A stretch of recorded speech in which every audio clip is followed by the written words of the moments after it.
এতদিন পরে ঈদ করতে আবার আমি কেন গ্রামে আসছি জানো?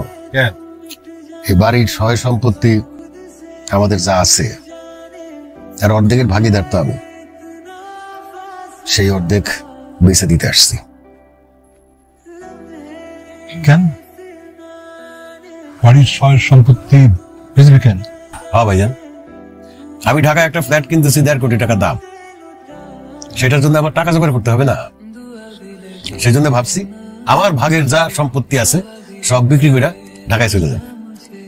তাছাড়া আমি তো গ্রামগঞ্জে আসবো না কোনোদিন, খামাখা এই সয় সম্পত্তি রাখা আমার কি লাভ? এই জন্য ভাবছি বিক্রি করে চলে যাবো।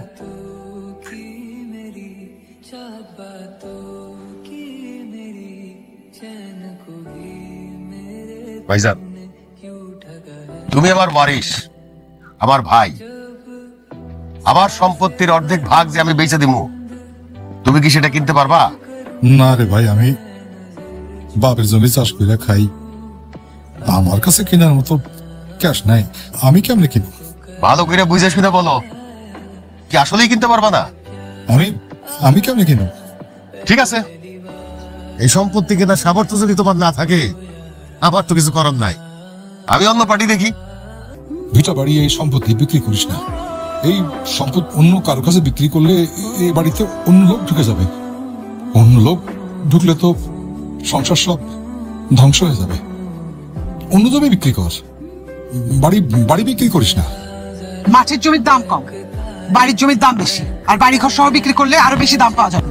উনি যেহেতু পারবে না, তাহলে তুমি অন্য পার্টি দেখো। এই বাড়ি ঘর কি তোর বাপে করে দিয়ে গেছে রে, যে এই বাড়ির সম্পত্তি তুই বেশি দামে বেচতে চাস? ভাবি খবরদার, মুখ সামলা কথা কও। মুখ সামলায় তুই কথা কইস। কাল রাইতে থেকে তোর উল্টা পাল্টা কথা শুনতাছি। এই এখানে কি কোনো বাড়ি ঘর ছিল? কিচ্ছু ছিল না, এটা ছিল একটা বিল। আমি আমার বাপের বাড়ি থেকে টাকাই না আমার স্বামীরে দিছি। আমার স্বামী মজুরি খাটাইয়া দিন রাত নিজে খাইটা এই বাড়ি করছে। আমি কোমরে শাড়ি গইজা জুগালি মহিলা মতো টুকরিতে করে মাটি আইনা পানিতে ফেলাইছি। এই তুই কই আসিলি রে? এই বাড়ি করানোর সময় তুই কই আসিলি?